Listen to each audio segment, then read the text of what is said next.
بسم اللہ الرحمن الرحیم۔ السلام علیکم۔ کراچی میں ایک خفیہ ہسپتال میں بیوہ عورتوں کے ساتھ گھوڑے کا تجربہ کیا گیا، تو پھر ان بیوہ عورتوں کے ساتھ کیا ہوا؟ توبہ توبہ۔ میرے شوہر نے خوب سارے پیسے لا کر میرے سامنے رکھے تو میری آنکھیں حیرت سے کھلی کی کھلی رہ گئیں۔ میں نے پوچھا یہ کیا ہے؟ تو کہنے لگا بس سمجھ لو لاٹری نکل آئی ہے۔ مجھے اس کی بات بالکل بھی سمجھ نہیں آئی۔ وہ ہنسنے لگا اور کہنے لگا، ارے شہزادی، میری نوکری ہو گئی ہے، اب تو خوشیاں منا، ہمارے حالات بدل جائیں گے۔ مجھے اپنے شوہر کی بات پر بالکل بھی یقین نہیں آیا۔ کل تک تو وہ 100 روپے کے لیے جان دیتا تھا اور آج ہزاروں روپے لا کر میرے سامنے رکھ دیے تھے۔ میں نے بے یقینی سے پوچھا، تجھے کون سی نوکری مل گئی ہے؟ تو چٹا ان پڑھ ہے، محنت سے جی چراتا ہے، آج تک تو 1000 روپے کما نہیں پایا، یہ اتنے سارے پیسے کہاں سے لایا ہے؟ یقیناً تو نے کوئی الٹا سیدھا ہاتھ ہی مارا ہوگا، محنت تو تجھ سے ہوتی نہیں ہے، میں حرام کا 1 روپیہ بھی نہیں کھاؤں گی، پتہ نہیں کس کام کے اتنے پیسے لے کر آیا ہے۔ خرم نے اپنے سر پہ ہاتھ مارا اور کہنے لگا، پاگل عورت، قریب میں ہی اسپتال کھلا ہے، وہاں میری نوکری لگ گئی ہے، بس ڈاکٹروں کے چھوٹے موٹے کام کرنے ہیں، ہسپتال نیا ہے اسی لیے سٹاف بھرتی کرنے کے لیے انہوں نے ایڈوانس میں پیسے دیے ہیں۔ میں نے حیرت سے اسے دیکھا، ایسا بھی کون سا اسپتال کھل گیا ہے جو نوکری کے پہلے ہی دن ہزاروں روپے مل گئے؟ لوگ سارا مہینہ کام کرتے ہیں تب جا کر تنخواہ ملتی ہے، تو جیسے ہڈ حرام کو کس نے اتنے پیسے ایڈوانس میں پکڑا دیے؟ کیا میں جانتی نہیں تجھے اور تیرے خاندان کو 2 نمبریاں کرنے میں تو سارے کے سارے ماہر ہو؟ میری بات سنتے ہی میرے شوہر خرم کو غصہ آ گیا اور کہنے لگا، ارے بخت، تو پہلے تو کہتی تھی پیسے کما، اب جب میں پیسے کما کر لایا ہوں تو تجھے مسئلہ ہو رہا ہے؟ قسم لے لے، اسپتال کا ہی پیسہ ہے، وہیں سے ملا ہے، میں نے کوئی 2 نمبری نہیں کی، بس ایک تیرا ہی خاندان پارسا ہے، ہم سب تو تیرے آگے گنہگار ہیں اور مجرم بھی۔ خرم غصے میں اٹھ کھڑا ہوا اور میں نے اسے روکا اور کہا، اچھا بتا تو صحیح، کیا کوئی بہت بڑا اسپتال کھلا ہے جو اتنا پیسہ مل گیا ہے؟ وہ پھر سے بیٹھ گیا اور کہنے لگا، بیوہ عورتوں کے لیے خصوصی ہسپتال کھلا ہے، زیادہ بڑا نہیں ہے، مجھے اسی میں ہی نوکری اچھی مل گئی ہے، بس سمجھ لو آنے والے بچے کے نصیب سے ترقی ہو گئی ہے میری۔ میرے پیٹ پہ نظر ڈالتے وہ خوشی سے مسکرایا۔ خرم کی بات سن کر مجھے بھی کچھ تسلی ہو گئی اور خوشی بھی کہ چلو ہمارے بھی دن کچھ اور بہتر ہوں گے، ورنہ تو 2 وقت کی روٹی کے لیے بھی پریشانی تھی، اور اب تو بچہ بھی آنے والا تھا۔ اگر خرم کی نوکری نہ ہوتی تو پتہ نہیں ہم لوگ کیا کرتے۔ آج تک تو وہ ادھار مانگ کر گھر چلاتا آیا تھا، اب تو لوگ ادھار بھی نہیں دیتے تھے۔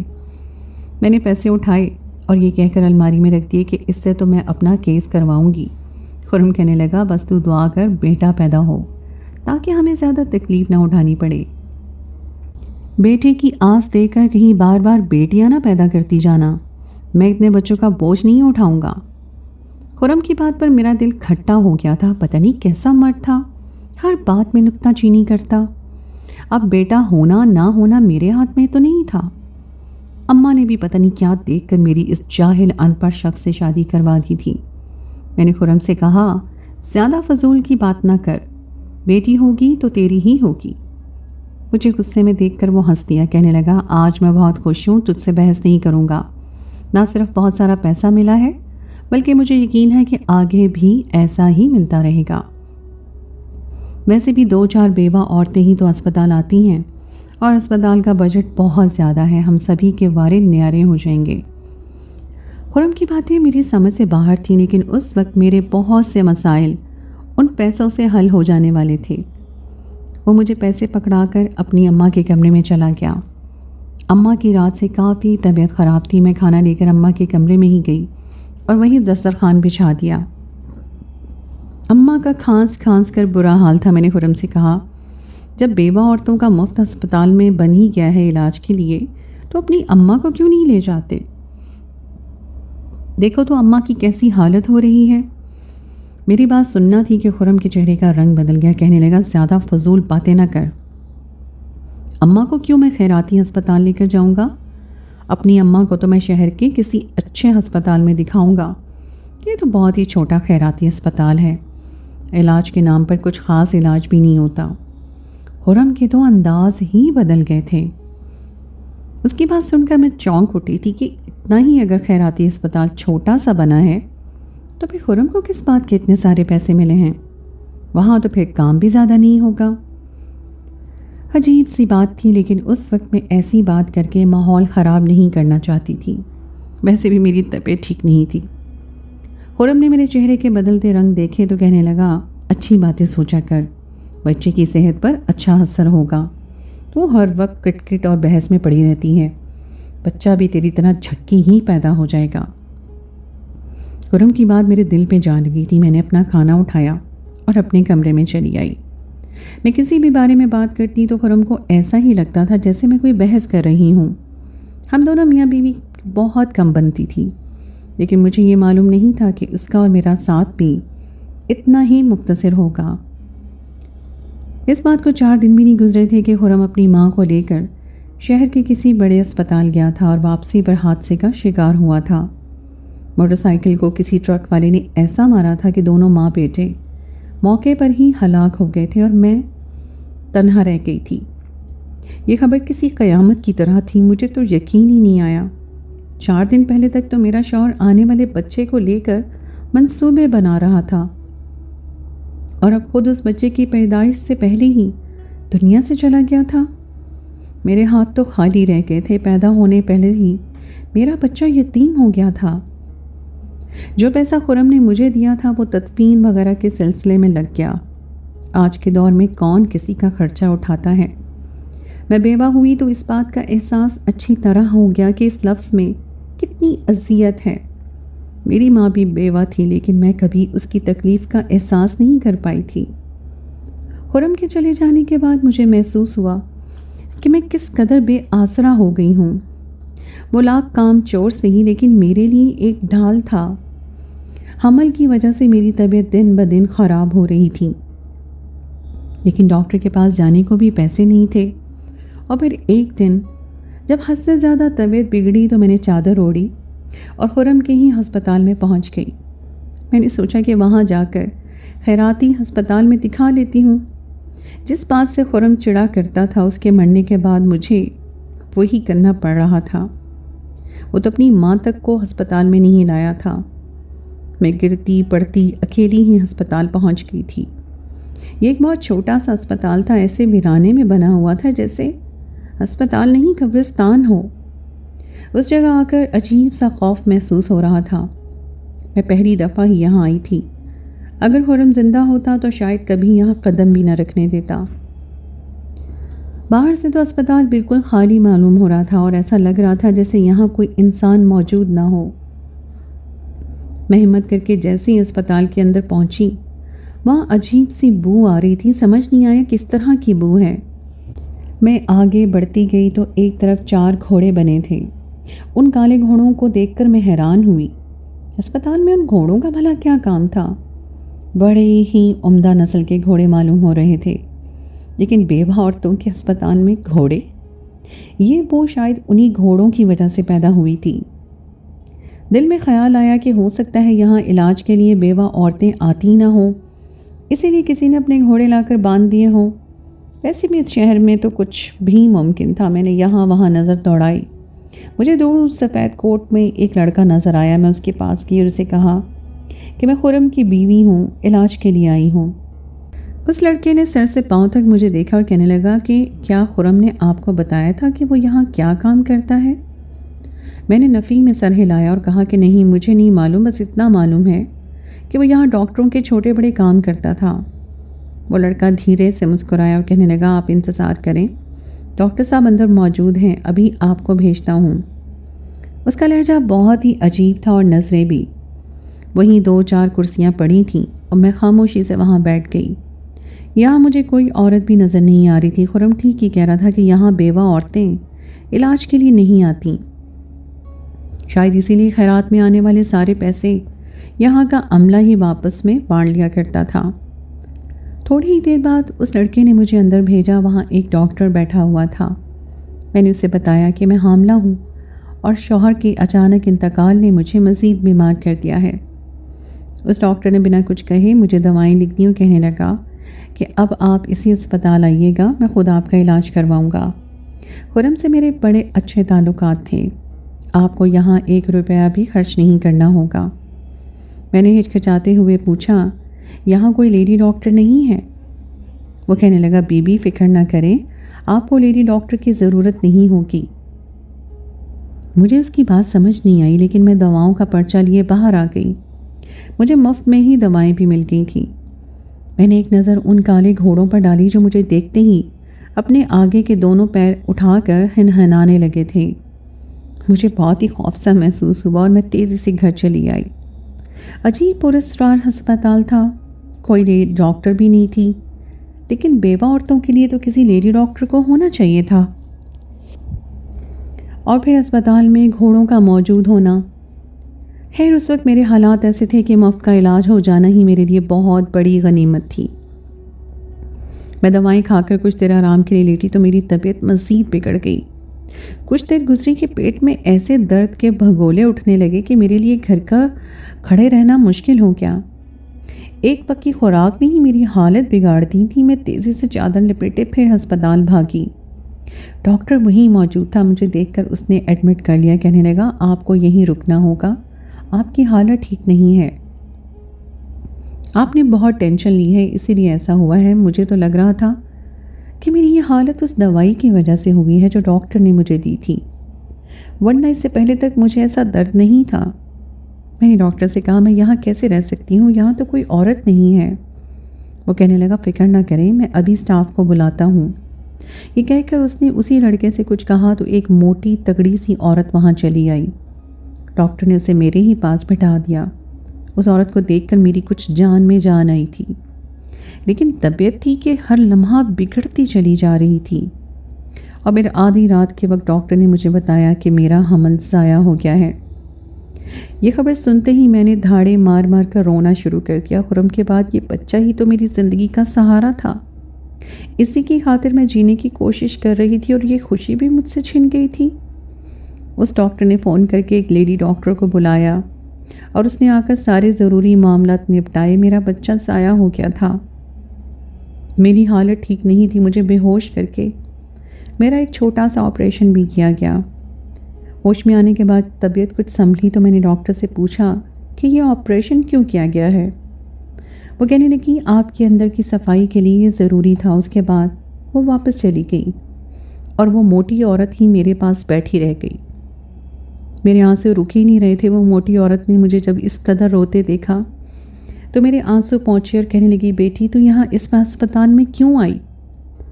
میں نے ناسمجھی سے اسے دیکھا اور کہا کہ میں بیوہ عورت ہوں، میرے پاس پیسے نہیں تھے، یہ ہسپتال ہم جیسی عورتوں کے لیے تو ہے، اسی لیے میں یہاں چلی آئی۔ اس عورت نے بڑے افسوس سے مجھے دیکھا اور کہنے لگی کہ اتنا بڑا نقصان کیا تو نے اپنا۔ اس خیراتی اسپتال میں نے اسے پوچھا تو کسی سرکاری اسپتال میں تو چلی جاتی، کم از کم تیرا اچھے سے علاج تو ہو جاتا۔ ان لوگوں نے تو جو تیرے ساتھ کر دیا ہے اب وہ ٹھیک نہیں ہو سکتا، پتہ نہیں اب آگے اور کیا ہوگا۔ اس موٹی عورت کی باتوں نے مجھے خوف زدہ کر دیا۔ میں نے فوراً پوچھا کہ ایسا کیا ہوا ہے؟ پہلے ہی میرا حمل ضائع ہو گیا ہے، اس سے بڑھ کر اور کیا دکھ ہوگا؟ تم کس بارے میں بات کر رہی ہو؟ وہ افسوس سے مسکرائی اور کہنے لگی، کاش تیرا شوہر لالچ میں نہ پڑتا تو آج تو بھی یہاں اس حالت میں نہ ہوتی۔ اب میں تجھے کیا بتاؤں، اس وقت ہی تجھے بتائے گا کہ کیا ہوا ہے۔ میرے لاکھ پوچھنے پر بھی اس عورت نے صاف لفظوں میں کوئی جواب نہ دیا، بس وہ یہی کہتی رہی کہ تیرے شوہر کی وجہ سے آج تجھے بھی نقصان اٹھانا پڑا۔ مجھے پورا 1 دن اور اسپتال میں رکھا گیا۔ حیرت کی بات یہ تھی کہ اسپتال میں کوئی عورت علاج کے لیے نہیں آئی تھی۔ اتنے بڑے علاقے میں کسی بھی بیوہ عورت کا یہاں علاج کے لیے نہ آنا بہت ہی حیران کن بات تھی۔ میری چھٹی ہوئی تو حالت بہتر ہوئی اور میں گھر چلی آئی۔ مجھے اب آگے کے بارے میں سوچنا تھا، نہ شوہر رہا تھا نہ بچہ۔ بیوہ ماں پہلے ہی بھائی کے آسرے پہ پڑی تھی، اس کے پاس میں جا نہیں سکتی تھی۔ یہ گھر خرم کا اپنا تھا، اس لیے سکون سے سر چھپائی بیٹھی تھی، لیکن ایسے کب تک بیٹھی رہتی؟ پیٹ بھی ساتھ لگا تھا، روٹی کا انتظام کرنا تھا۔ میں نے جگہ جگہ جا کر کام تلاش کیا اور پھر مجھے ایک گھر میں ملازمہ کا کام مل گیا۔ مجھے کام کرتے ہفتہ بھی نہیں گزرا تھا کہ میرے ساتھ کچھ بہت ہی عجیب ہوا۔ مجھے ایک ساتھ قید شروع ہو گئی، بالکل ویسے ہی جیسے حمل کے شروعاتی دنوں میں ہوئی تھی۔ میں نے اپنی طبیعت کو نظر انداز کیا اور کام کرتی رہی، لیکن آہستہ آہستہ مجھے چکر بھی آنے لگے اور جی بھی متلانے لگا۔ بڑی مشکل سے میں جیسے تیسے کام نپٹا رہی تھی۔ میری مالکن نے ایسی حالت دیکھی تو کہنے لگی، شہزادی کیا تم امید سے ہو؟ مجھے تو یہ پتہ ہے کہ تم بیوہ عورت ہو۔ بڑی مشکل سے میں نے جواب دیا، جی مالکن میں بیوہ عورت ہوں، حاملہ تھی لیکن شوہر کے انتقال کے بعد بچہ ضائع ہو گیا۔ آج پتہ نہیں کیوں طبیعت بہت زیادہ خراب ہو گئی ہے۔ میری مالکن نے عجیب سی نظروں سے مجھے دیکھا اور کہنے لگی، حالت تو تمہاری بالکل حاملہ عورتوں جیسی لگ رہی ہے۔ دراصل میں ایک ہسپتال میں نرس ہوں اور روزانہ ایسی عورتوں کو دیکھتی ہوں، اسی لیے پہلی نظر میں تمہاری حالت دیکھ کے مجھے ایسا ہی لگا۔ خیر میں اسپتال جا رہی ہوں، تمہارا کام کاج بھی نمٹ گیا ہے، تم چاہو تو میرے ساتھ چلو، میں تمہیں دوا دے دیتی ہوں۔ مالکن کی ہمدردی، میں نے ان کا شکریہ ادا کیا اور اسے بتایا کہ میں بیوہ عورتوں کے اسپتال سے علاج کرواتی ہوں، شام کو وہیں چلی جاؤں گی، ڈاکٹر بھی اچھے ہیں اور مفت میں علاج بھی ہو جاتا ہے، میرے پاس تو دوا کے پیسے بھی نہیں ہوتے۔ میری بات سن کر وہ کچھ چونکی اور کہنے لگی، کس ہسپتال کی بات کر رہی ہو؟ کون سا بیوہ عورتوں کا اسپتال؟ مجھے تو ایسے کسی اسپتال کا علم نہیں ہے۔ میں نے اسے بتایا کہ علاقہ ختم ہونے کے بعد جو بڑا میدان ہے اس کے پیچھے علاقے میں ایک چھوٹا سا بیوہ عورتوں کے لیے خیراتی ہسپتال بنا ہے، وہاں مفت میں بیوہ عورتوں کا علاج ہوتا ہے اور میرا تو آپریشن بھی وہیں ہوا ہے۔ میری بات سن کر وہ سوچ میں پڑ گئی، کہنے لگی، میں تو سالوں سے اسی علاقے میں ہوں لیکن مجھے ایسے کسی اسپتال کے بارے میں علم نہیں، جبکہ اسپتال میں نوکری کرنے کی وجہ سے ہمیں ارد گرد کے اسپتالوں کے بارے میں ساری معلومات ہوتی ہیں۔ خیر تم میرے ساتھ چلو، میں تمہارا مفت میں چیک اپ کروا دوں گی اور دوائیں بھی دلوا دوں گی۔ مالکن کی بات سن کر میں نے جلدی سے کام نپٹایا اور ان کے ساتھ چل پڑی، کیونکہ طبیعت واقعی بہت خراب ہو رہی تھی اور پھر مجھے مالکن پر بھروسہ تھا کہ وہ میرا اچھی ڈاکٹر سے ہی علاج کروائیں گی۔ وہ مجھے اپنے اسپتال لے گئی اور لیڈی ڈاکٹر نے میرا معائنہ کیا اور ایک ایسی بات بتائی جسے سن کر میرے ہوش اڑ گئے۔ اس لیڈی ڈاکٹر نے میرے بہت سارے ٹیسٹ لکھ دیے اور کہنے لگی کہ جب تک یہ سارے ٹیسٹ نہیں ہو جاتے میں حتمی طور پہ تو کچھ نہیں کہہ سکتی، البتہ جو کچھ مجھے نظر آ رہا ہے اس سے تو میں یہی کہہ سکتی ہوں کہ بیوہ عورتوں کے اسپتال کے نام پر ایک بہت بڑا کھیل کھیلا گیا ہے اور آپ اس کھیل میں ایک مہرہ بن گئی ہیں۔ میرے پاس وہ سارے ٹیسٹ کروانے کے لیے پیسے نہیں تھے، ڈاکٹر بہت اچھی تھی، میں اسے ساری بات بتا چکی تھی، اس لیے اس نے خود میرے سارے ٹیسٹ کروائے اور اس کے سارے شک و شبہات سچ ثابت ہوئے۔ میرے لیے تو اپنے پیروں پہ کھڑا ہونا مشکل ہو گیا۔ میری نظر میں تو میرا قصوروار خرم تھا، اگر وہ مجھ سے چھوٹ نہ کہتا تو پہلے ہی دن مجھے ہر بات سچ بتا دیتا تو میں اتنا بڑا نقصان نہ اٹھانا پڑتا۔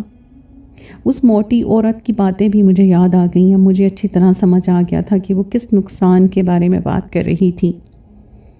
وہ لیڈی ڈاکٹر کی بہت زیادہ سورسز تھے، اس نے خود پولیس میں اطلاع کی، اوپر تک کارروائی کی اور پھر اس اسپتال پر نہ صرف چھاپا مارا گیا بلکہ وہاں سے ہر چیز برآمد کر لی گئی۔ میرا بیان بھی ریکارڈ کیا گیا تھا، مجھ جیسی 2 بیوہ عورتیں اور تھیں جن کے ساتھ بھی یہ سب کچھ کیا گیا تھا، وہ بھی سامنے آ گئی تھیں اور ان کا بیان بھی لے لیا گیا۔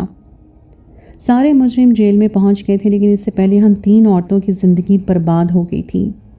ایک ہمارے ادارے غفلت کی نیند سو رہے ہوتے تو شاید اگر ہم 3 عورتیں اس طرح برباد نہ ہوتیں۔ مجرموں کی اتنی ہمت نہ ہوتی کہ کھلے عام بیوہ عورتوں کے اسپتال کے نام پر ایسا گھناؤنا کام کرتے۔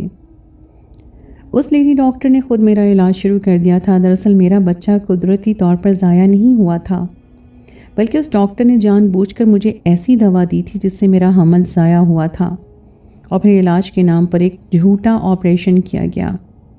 اس آپریشن میں میرے اندر کی صفائی نہیں ہوئی تھی بلکہ میرے اندر گھوڑے کے خصوصی جراثیم ڈالے گئے تھے۔ وہ لوگ گھوڑے اور عورت کے ملاپ سے کس طرح بچہ پیدا ہوگا اس بات کی تحقیق کرنا چاہتے تھے۔ میرے وجود میں جب گھوڑے کے جراثیم منتقل کیے گئے تو اس سے میں حاملہ تو نہیں ہوئی، البتہ میرے جسم میں ایک عجیب سا زہر پھیل گیا تھا، جس کی وجہ سے نہ صرف میری بچہ دانی خراب ہو گئی تھی بلکہ اور بھی بہت سے صحت کے مسائل ہوئے تھے، اور اسی وجہ سے مجھے مستقل قے بھی ہو رہی تھی اور چکر بھی آ رہے تھے۔ میرا بچہ ضائع کر کے مجھ پہ اتنا بڑا ظلم ڈھایا گیا کہ میں بتا نہیں سکتی، اور اس سے بھی بڑا ظلم یہ تھا کہ اب میری بچہ دانی ہمیشہ کے لیے ضائع ہو چکی تھی۔ میری مالکن ڈاکٹر بہت ہی مہربان تھی، اس نے نہ صرف میرا مفت میں علاج کروایا بلکہ میری بہت مدد بھی کی، اور جب میں پوری طرح ٹھیک ہو گئی تو مجھے اپنے ہی اسپتال میں نوکری بھی دے دی، لیکن میں اپنی ماں بننے کی صلاحیت کھو چکی تھی۔ اور ان دونوں عورتوں کے ساتھ بھی کچھ ایسا ہی ہوا تھا، وہ دونوں زمانے کے ڈر سے خاموش تھیں، اور جب پولیس نے چھاپا مارا اور وہاں سے ان کے بارے میں بھی پتہ چلا تو ان دونوں عورتوں نے بھی ہر بات قبول کر لی تھی۔ ہمارے مجرم آج جیل کی سلاخوں کے پیچھے ہے، لیکن کبھی کبھی میرے دل میں یہی خیال آتا ہے کہ اگر میرا شوہر پیسے کی لالچ میں نہ پڑتا، پہلے ہی دن ان لوگوں کی حقیقت مجھے بتا دیتا اور خود بھی ان لوگوں کے ساتھ مل کر یہ گھناؤنا کام نہ کرتا، تو شاید آج میرا بچہ زندہ ہوتا اور میں ماں بننے کی صلاحیت سے محروم نہ ہوتی۔ ان لوگوں نے میرے شوہر کو یہ کام دیا تھا کہ وہ بیوہ عورتوں کو کسی بھی طرح خاموشی سے اس ہسپتال تک پہنچائے تاکہ وہ لوگ اپنے تجربات کر سکیں۔